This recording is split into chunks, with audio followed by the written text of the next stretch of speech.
So I'm in the process of putting the Quaife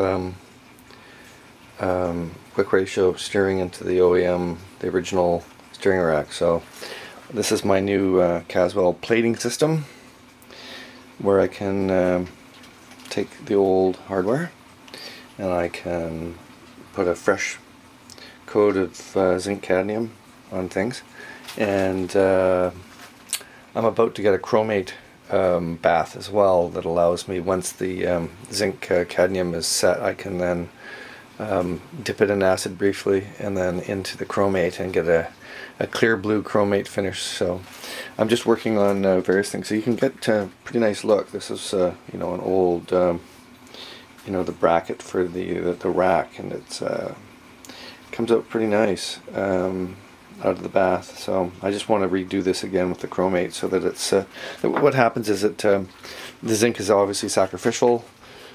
People zinc you know, zinc cad plate, a lot of manufacturers do that as a cathodic protection, but you're even better off if you do a chromate, which is sort of a hard oxidization of the surface, just like when you take aluminum and you anodize it, the same thing. You're putting a hard, impenetrable layer of oxide on the surface that you can color, because it's got this crystalline honeycomb structure.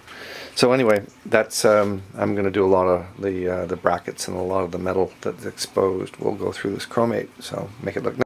So I've got the fuel tank. I got some rubber strips to 1/8 inch adhesively back to just not have metal on metal, or the paint on paint rubbing when it's installed.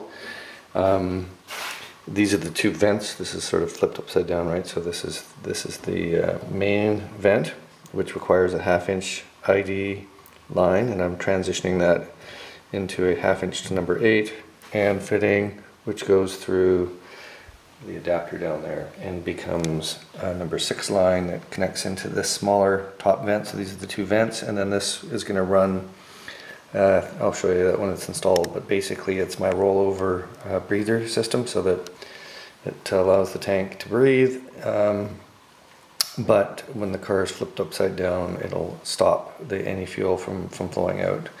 So this, as I said, this connects to here. This runs through a loop to a breather valve in the wheel well, and then this is the return line, which was a so this is a 1/4 inch ID line. This is 1/2 inch. The main fuel supply line is a 1/2 inch, transitioning to a number 8. That number 8 goes to the pump assembly, and then this is the number 6 return line, and this is a 5/16 line. And I ended up having to get these clips here from Europe. I like the double, just the way, sorry it's not focusing, but basically these clamps, the double nut clamp it's nicer than the typical screw clamp. So anyway, I'm about to put this together. I have a 90° here, which I need to make into a 45, so I think I can run down the street and grab a 45. Hopefully I don't have to order it off Amazon. And then these two are 90s, so I should be good to go with everything else, but I'm missing one fitting here this morning, and then I can finish routing the fuel system.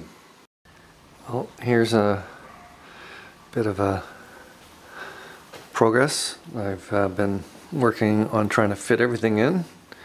I had to test mount a bunch of stuff, including the Techtonics stainless exhaust, and the axle, and the sway bar, and everything else. So, by the way, this is the new Autotech hollow 28 exterior dimension and then 22 interior, so it's the same stiffness as the old solid 25mm bar, except it's about half the weight, which is nice. I got the pumps and the lines and everything run. Worked out well. I just had to reacquaint myself with making hose end fittings and working with the stainless Proflex lines, which are really nice, but they're a bit of a bitch to actually get the hose ends on. So I've developed a technique.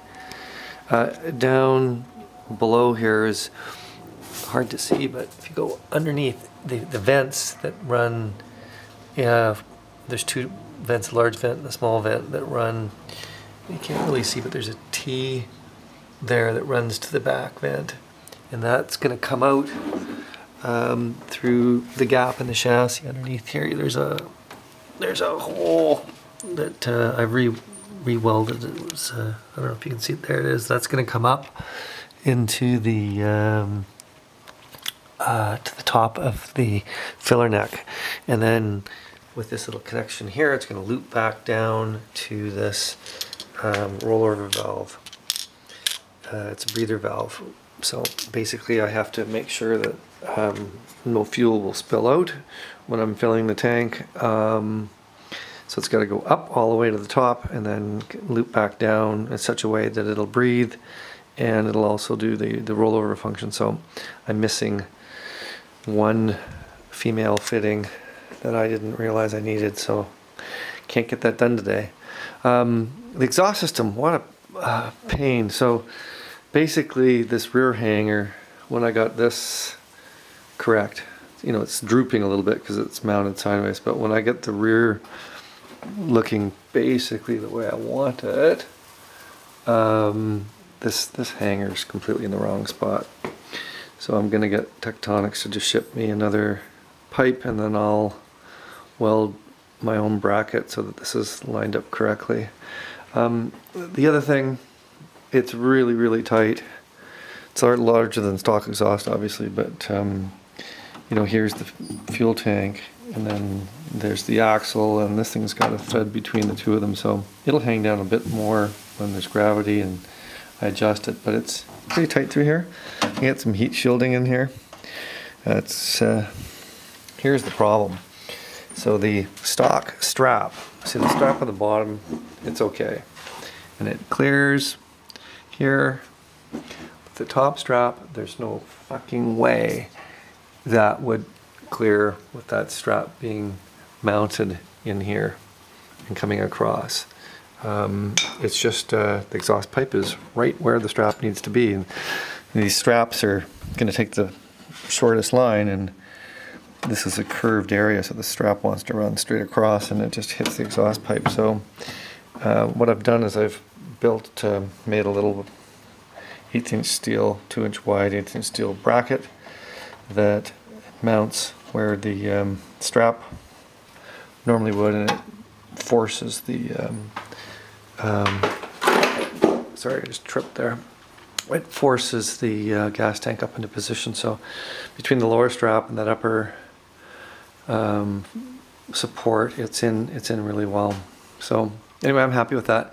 I'm going to start working on the brake lines now, and I'm going to run out of time today because I got some family things to do as well. But basically, this is pretty good progress, I think, for now. Trying to juggle that exhaust, and the other thing is I really want to get this hush power exhaust. I wanted to cut out that resonator input in the hush power, and I'm still mulling how to do it because the bottom line is it's got this really nice make it quieter, and I'm not into really loud exhausts, so I never have been, never will be. So this is a beautiful system, and it would fit right in here if it was done perfectly. And the problem I've got is the Techtonics exhaust, again, it's slightly off center, which will not work if I cut that out. And I've got an interference here. It's really the hangers, I've already cut it shorter and bent it a bit, and it's still just about touching over here, and I just don't know exactly where the header is going to come back, so I have to mount the engine and see where the collector ends up. And either I cut this whole thing out and put in new pipe that's bent, custom bent, or I just say screw it and I just leave that existing resonator in place. It'll be a little bit louder. You know, I was hoping I could get the hush power in where the catalytic converter would sit, but no. anyway, frustration. But this is something I knew well in advance was going to be a challenge. So